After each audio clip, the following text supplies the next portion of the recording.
Et salut à tous, j'espère que vous allez bien. Alors, cette semaine, c'était le CES. Du coup, il y a pas mal de choses qui ont été annoncées, qui ont été montrées. On a aussi eu la sortie de la 4070 Ti. Enfin bref, il s'est passé pas mal de choses. Parlons de tout ça juste après la petite sponsor. Allons-y, c'est parti.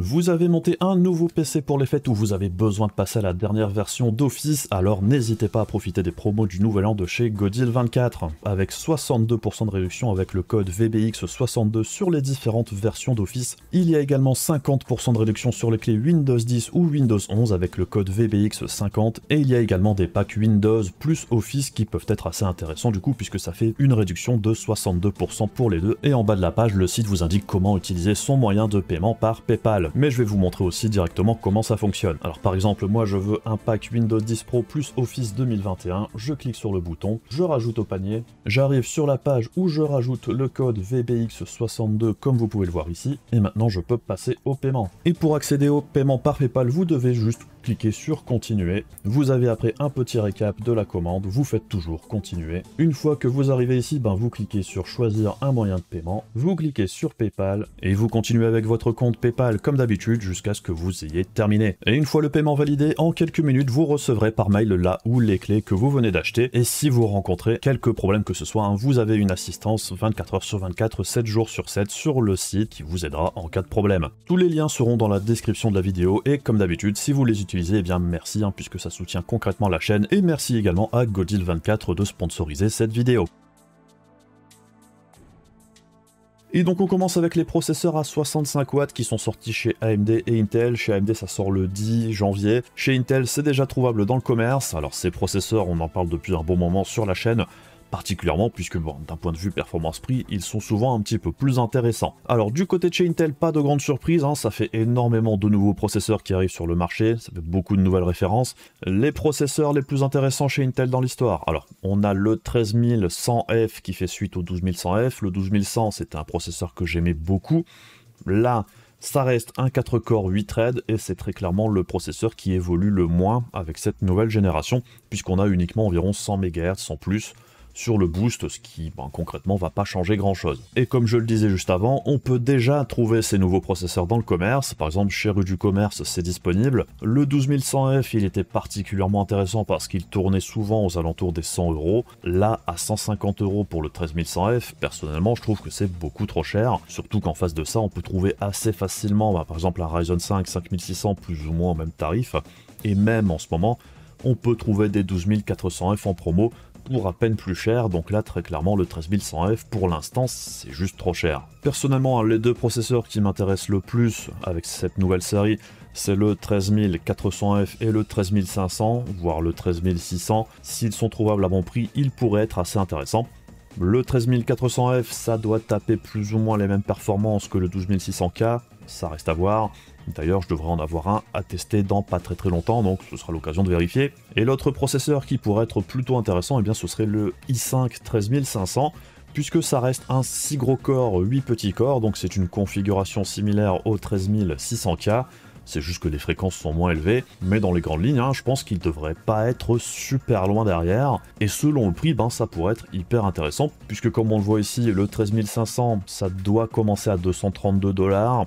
Bon, c'est les prix, c'est pas vraiment le MSRP, normalement c'est un petit peu plus cher en boutique, mais bon, on sait aussi que la plupart du temps ça baisse assez rapidement, donc on verra bien, et le 13400F par exemple, c'est 196 $. Donc bon, ça dépendra surtout du prix, mais c'est vrai que si le tarif est assez proche, je trouve que le 13500 est possiblement plus intéressant. Et le 13400F est également disponible chez Rue du Commerce à 240 €. Personnellement, j'aimerais que ce soit un petit peu moins élevé, 210-220 € grand maximum pour moi. Après 240 € pour un 12600K like, c'est pas si mal, c'est très correct. Mais je pense que ça devrait baisser aussi assez vite. Chez AMD, on a aussi eu confirmation pour tout ce qui est Ryzen non X, donc le 7900, 7700 et 7600, ça doit arriver pour le 10 janvier. Au niveau des tarifs, il n'y a pas eu de chamboulement, c'est bien du 230, 330 et 430 $. C'est moins cher que les modèles X, mais ça rejoint aussi le prix des modèles X actuels, puisqu'ils ont été soldés assez rapidement. Après, bien évidemment, l'avantage de ces processeurs non X, c'est qu'ils seront très probablement facilement overclockables aux mêmes fréquences et à la même consommation que les modèles X classiques. C'est quasiment toujours comme ça chez AMD.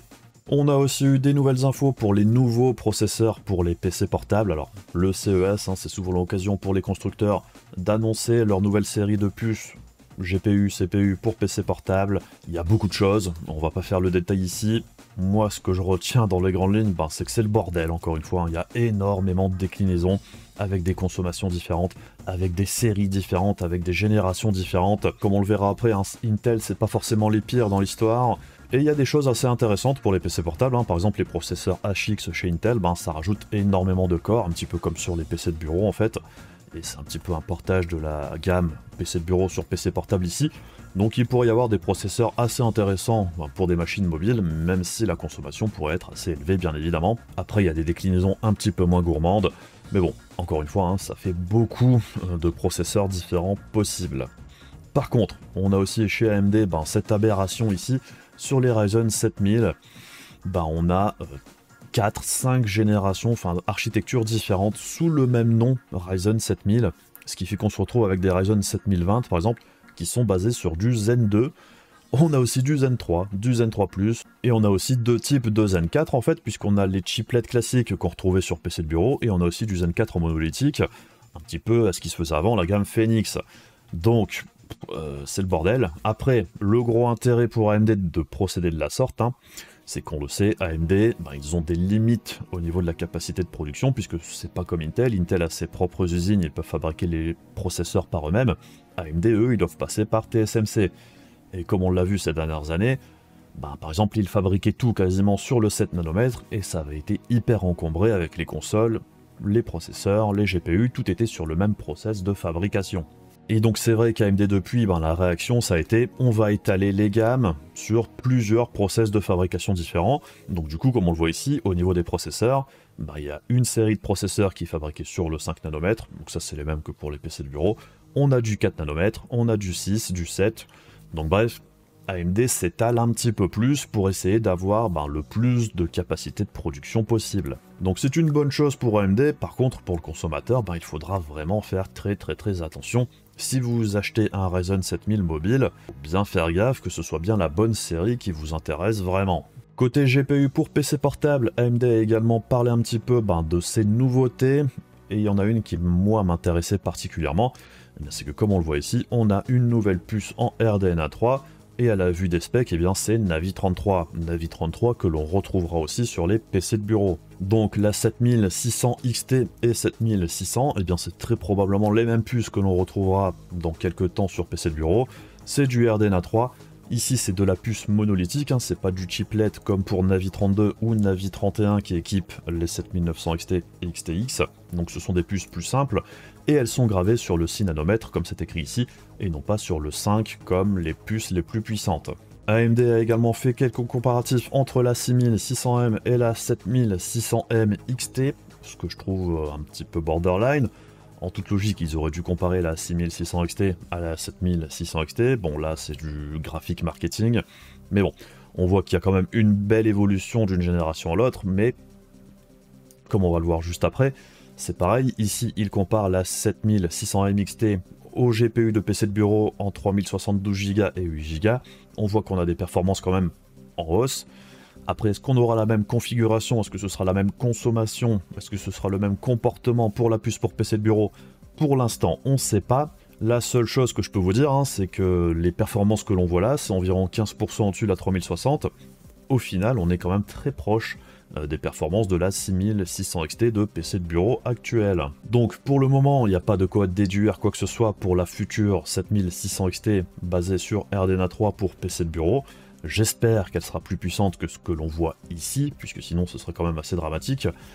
On espère vraiment que la 7600 XT vienne minimum chatouiller les performances de la 6700 XT de la génération précédente.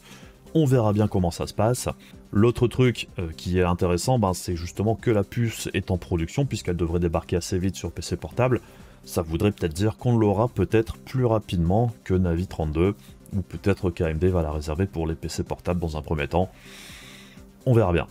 L'autre gros morceau côté processeur pour AMD, pour nous je pense, c'était la présentation des Ryzen 7000 X 3D, qui était quand même particulièrement attendu. Et ce qu'il faut retenir, alors déjà, c'est qu'il y a 3 modèles maintenant. Donc on aura les 7800 X 3D, On aura par contre aussi du 7900X3D, du 7950X3D, donc on aura du 12 corps et du 16 corps en X3D, là où sur la génération précédente on était allé jusque 8. Alors c'est pas vraiment très surprenant puisque bon, on se souvient qu'à l'époque de la sortie du 5800X3D, on avait aussi eu pas mal de monde qui avait été déçu qu'il n'y ait pas de modèle avec plus de corps, avec aussi du X3D. Par contre, il y a une petite subtilité, et bien c'est que comme on le voit ici par exemple, le 7800X3D, au niveau des fréquences, on est limité à 5 GHz maximum, là où sur le 7900X3D et le 7950X3D, on va beaucoup plus haut.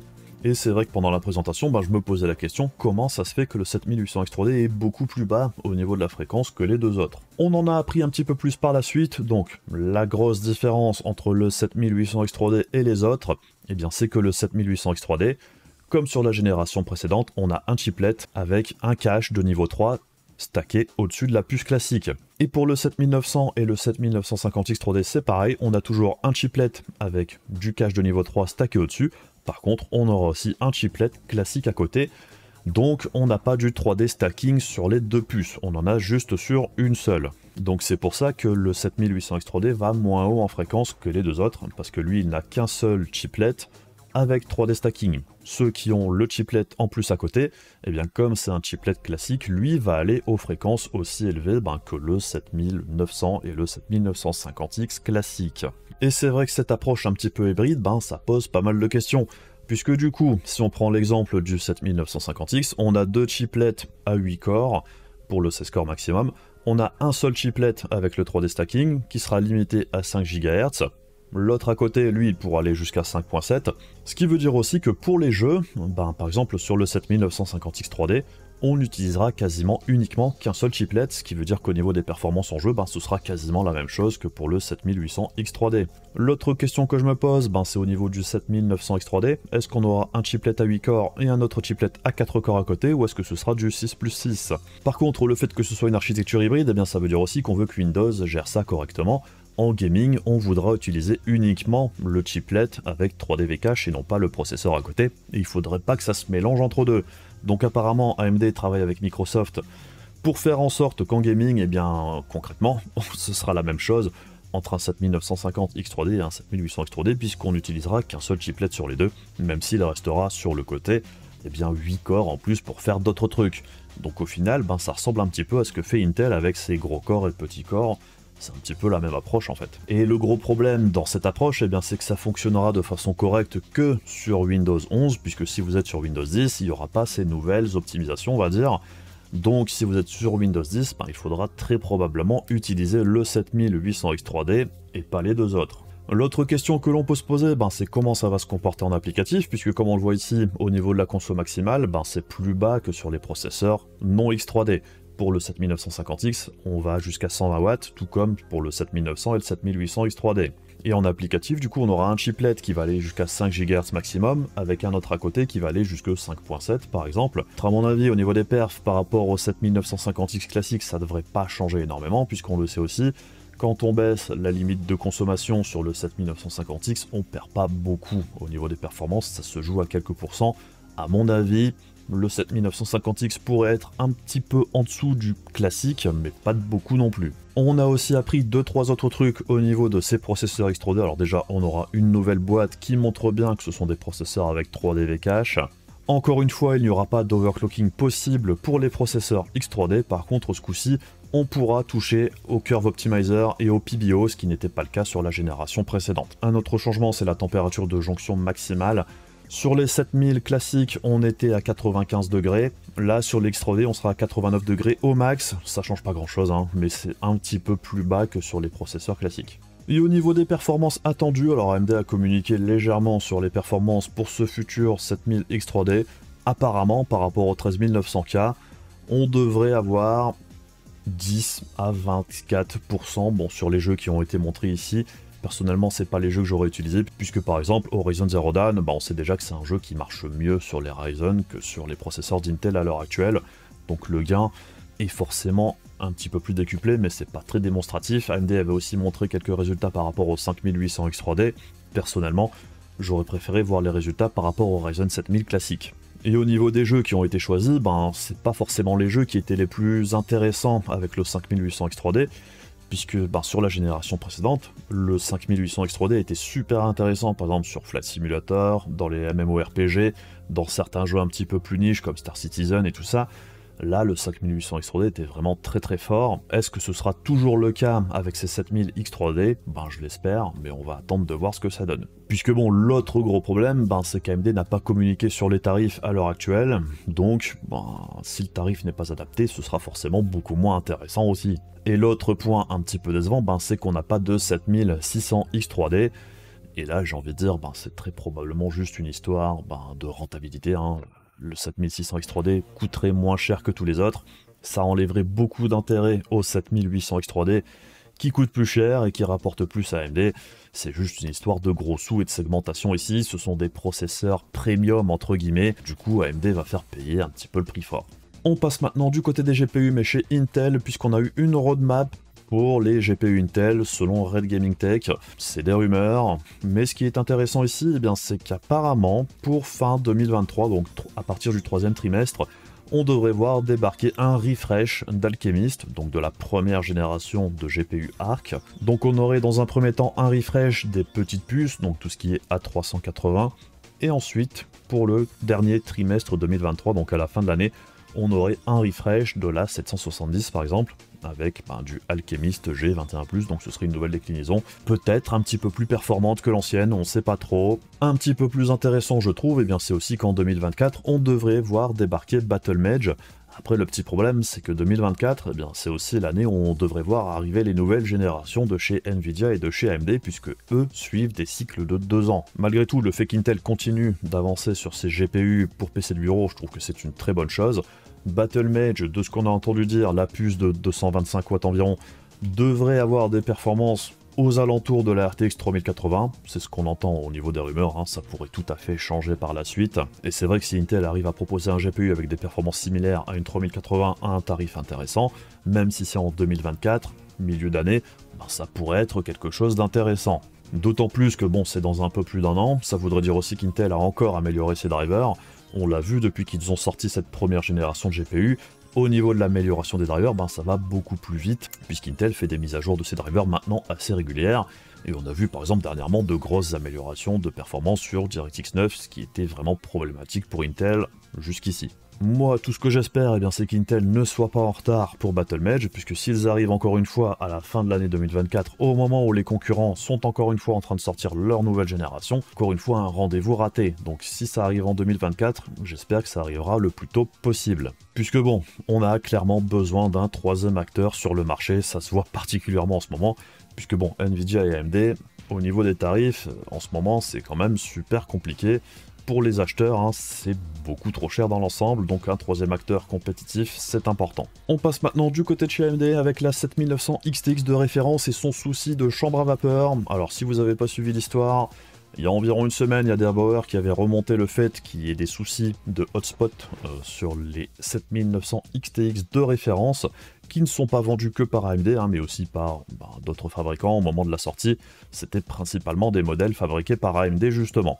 Alors ça ne concerne que le modèle XTX et non pas le modèle XT. Le souci apparemment, c'est qu'il y aurait une série de ventirades avec une chambre à vapeur qui ne serait pas assez remplie au niveau du liquide, ce qui amènerait parfois à des températures excessives au niveau du hotspot du GPU qui serait à 110 degrés, ce qui amènerait la carte à baisser ses performances, ce qui est un problème. Donc le problème ne concerne pas tout le monde, selon AMD ça ne concerne qu'une petite partie des utilisateurs, des acheteurs. Par contre, on a aussi entendu certaines rumeurs comme quoi ce serait 10 à 20% des 7900 XTX de rêve qui seraient concernés. Si c'est vraiment 10 à 20%, c'est quand même beaucoup. Après, un des autres soucis, c'est que dans un premier temps, AMD, au niveau de la communication, ça n'avait pas été terrible. Au niveau de la reprise par la boutique d'AMD, c'était compliqué. Maintenant que le problème est un petit peu plus connu, AMD a réagi. Si vous avez un problème, vous pouvez contacter AMD directement ou le revendeur chez qui vous avez acheté le GPU pour faire un retour. Après, un des gros problèmes qu'il semble avoir actuellement, c'est qu'il n'y a pas forcément assez de cartes pour faire un échange en garantie, ce qui est quand même un petit problème. Donc ça pourrait prendre pas mal de temps. Ce qui voudrait dire aussi qu'au niveau des stocks de 7900 XTX de référence sur le site d'AMD, en toute logique, s'il y en a vraiment beaucoup à remplacer, ça voudrait probablement dire aussi qu'on n'en reverra pas de sitôt sur le shop AMD, ce qui est un problème, puisque c'est clairement celle qui propose le meilleur tarif, puisque les cartes custom, elles, on tourne souvent aux alentours des 1300 balles, voire plus, et du coup c'est un petit peu moins intéressant. Donc on verra bien comment ça évolue. Si vous avez une 7900 XTX de référence de chez AMD, faites quand même attention à vos températures. Apparemment ça n'arrive pas forcément dès le début, il y en a qui ont rencontré le problème un petit peu plus tard. Si vous voyez que ça va taper les 110 degrés au niveau du hotspot, ben il faudra peut-être faire un échange, puisque c'est pas normal. Toujours du côté des Radeon, on a MSI qui nous a montré des RX 7900 XTX. Pourquoi c'est intéressant? Parce qu'MSI n'a pas participé au lancement de RDNA 3. On n'a pas eu de lancement de cartes MSI, même de modèles de référence AMD ou de custom. Ils sont pas encore disponibles, mais ça arrive comme on peut le voir ici. Donc on aurait bien déjà la 7900 XTX Gaming Trio, le grand classique de chez MSI. On devrait aussi avoir d'autres modèles, je pense, puisque ce serait étonnant qu'ils sortent qu'un seul modèle, mais bon, on verra bien. Et toujours chez MSI, j'ai trouvé ça plutôt rigolo, c'est que juste après la sortie de la 4070 Ti, on a MSI USA qui a parlé de la 4070 en indiquant qu'on pouvait la trouver à un tarif moins pire que celui de la 4080. Et c'est concrètement ce que c'est, la 4070 Ti, son principal intérêt, c'est qu'au niveau du performance prix, elle est moins pire que les autres cartes de la gamme 4000 à l'heure actuelle. Et ça se retrouve aussi si on va voir le coût à la frame dans le tableau de Shader Unboxed. Eh bien on voit par exemple que la 4070 Ti, au niveau du performance prix, c'est beaucoup mieux que la 4080 et la 4090. Elle est même à un placement meilleur que la 7900 XT, ce qui n'est pas vraiment surprenant puisque celle-ci a toujours été mal placée de base. À 800 $, elle serait déjà beaucoup mieux. Par contre, la 7900 XTX, c'est le GPU actuellement qui est effectivement le moins pire au niveau du performance prix. Mais bon, le gros problème, c'est que comme je le disais dans mon test, ce qu'on attend d'une nouvelle génération, c'est pas juste d'être un tout petit peu mieux qu'avant, c'est d'avoir un gap générationnel au niveau du performance prix par rapport à la génération précédente. Mais on voit qu'ici, on est plus ou moins au même niveau que la 3070, que la 6800 XT, ou la 6800, enfin bref, on nage plus ou moins au même niveau que des cartes qui datent d'il y a 2 ans. Mais bref, si on revient au lancement français de la 4070 Ti, ce qu'on a pu observer, c'est qu'il y avait des modèles qui étaient disponibles à 899 €, donc c'est le tarif référence, on va dire le tarif le plus bas, et il y a même certaines personnes qui ont réussi à l'avoir un petit peu moins cher le jour de la sortie, puisque dans certaines boutiques du groupe LDLC, il y avait moyen d'avoir un petit coupon de réduction qui amenait la carte aux alentours des 850-860 €, et effectivement à ce tarif-là, c'est un petit peu plus intéressant. Et comme quasiment à chaque lancement, les modèles les moins chers sont partis relativement vite. Par contre, on pouvait encore trouver des modèles à 899 € dans des boutiques un petit peu moins connues, puisque par exemple chez Infodiscount, on pouvait avoir une carte à 899 €, même jusqu'à assez tard dans la nuit. Il y avait 2 modèles qui étaient restés disponibles pendant très longtemps. Par contre, le problème, c'est qu'une fois que les cartes les moins chères sont parties, il reste que des modèles custom, et il y en a certains qui sont à des prix totalement aberrants. Les customs les plus chers, on se retrouve quasiment au tarif de la 4080. Il n'y a aucun intérêt de prendre une 4070 Ti, aussi bonne soit-elle, peu importe la marque. Une Strix quasiment au même prix que la 4080, ça sera toujours moins intéressant que d'acheter une 4080 direct. Puisque bon, je vous le rappelle également, au niveau des modèles custom, au niveau de l'overclocking qui est appliqué en usine, on va parler de 3-4% grand maximum. La plupart du temps, ça change foutrement rien. Par contre, de ce qu'on a aussi entendu dire au niveau des ventes, dans les autres pays, aux États-Unis et tout ça, la carte ne s'est pas très bien vendue, et c'est une bonne nouvelle dans l'ensemble, c'est un petit peu la même chose qu'avec la 4080.